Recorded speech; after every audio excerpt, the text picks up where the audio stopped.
ओडिया साहित्य जो भाषा विभाग रही है आमर अष्टम श्रेणी मातृभाषा ओडिया प्रथम पाठ जार ना हो वृक्ष महात्म्य। वृक्ष महात्म्य जहाँ ओडिया भागवत रु अणा विषय में आलोचना करवा। लिखिछंती अति बड़ी जगन्नाथ दास। पाठटी को पढ़ा पूर्व आमको कविंकर किछि कवि परिचय देखि नेबा को हबो।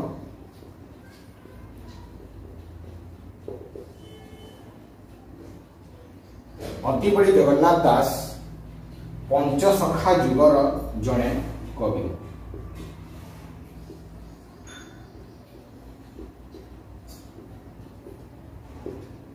ओडिया साहित्यर पंचसखा कहले आमे सबुठारु वयोज्येष्ठ सखा बलराम दास, तापरे परे जगन्नाथ दास, तापरे आमे देखु अच्युतानंद दास, जशवंत दास एवं शिशु अनंत दास।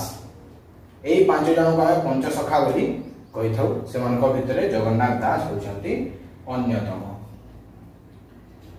ओडिया जाति पाई जगन्नाथ दास विरचित तो अनेक कृति रही, तथापि विरचित भागवत एक अम्लान कीर्ति।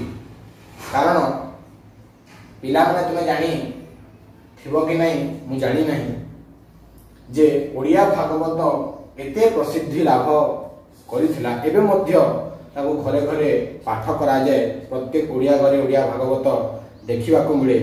तेबे यहा एते प्रसिद्धि लाभ करिथिला जे प्रत्येक गाँ रे एक भागवत टुंगी प्रतिष्ठा करा जाई, ताको पूजा करा जाउथिला। भागवत घर बा भागवत टुंगी एवं ता सहित प्रत्येक दिन संध्या रे भागवत पाठ हेउतला। प्रति ग्राम रे भागवत टुंगी प्रतिष्ठा करा जाउथिला। जदि हमें जगन्नाथ दास कथा कहवा, तांको पितांको नाम थिला भगवान दास। पिता थिले भगवान दास एवं माता थिले पद्मावती देवी, पद्मावती दास।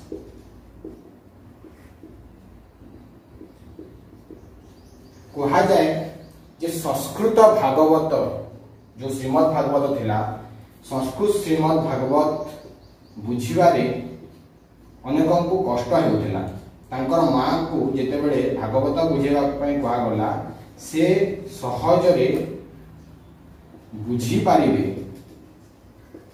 यहाकू भाबी से यार ओडिया अनुवाद करथिले। किंतु संस्कृत श्रीमद भागवतर आक्षरिक अनुवाद ओडिया भागवत नुहे। आक्षरिक अनुवाद ओडिया भागवत नुहे।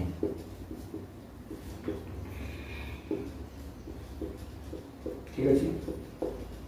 अर्थात संस्कृत भागवत रे थिबा सेही सबु विषय जहाँ समाज पाई सेतेटा उपयोगी नुहे, ताकू से संक्षिप्त करी जहाँ समाज पाई अधिक उपयोगी ताहाकू संप्रसारित करिसंती। ओडिया मानकर मौलिकता को दृष्टि रे रखी से जेउ ओडिया भागवत रचना कले, ओडिया संस्कृति को दृष्टि रखी से जो ओडिया भागवत रचना कले, ताहा अनेक प्रसिद्धि लाभ करिथिला। तांकर अन्यान्य कीर्ति यदि हम देखिबा भागवत व्यतीत से अनेक किछि लिखिछंती, तथापि अन्य कृति गुड़िक हला तुलाभिणा, अर्थ कोइली, मृगुणी स्तुति, दारु ब्रह्म गीता।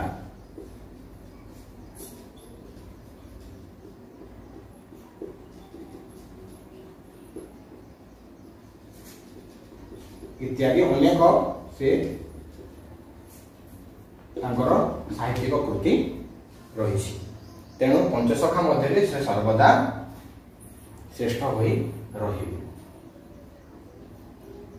जदि आम जगन्नाथ दासंकर आमर आलोच्य विषय वृक्ष महात्म्य कथा कहवा तेबे यह भागवत रो दशम स्कंध जोटा गोपलीला भागवतर वृक्ष महात्म्यटा भागवतर ओडिया भागवतर दशम स्कंध रु गोपलीला जोटा कहूँ गोपलीला अंतर्गत अंश रु उद्धार करा जायछि तुम मानक पई। एवं अध्याय संख्या हेउछि त्रयोविंश माने 23 नंबर अध्याय 23तम अध्याय रु वृक्ष महात्म्य अणा जाइछि उद्धार करा जाई अछि। एही अंशरे श्रीकृष्णंकर मुखरु आलोच्य कवितारे श्रीकृष्णंक मुखरु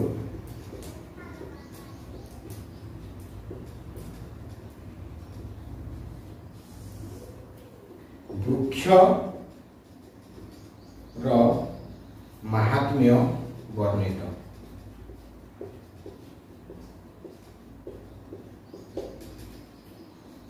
चाहिए स्क्रीनशॉट नहीं पारे। ये कवि परिचय।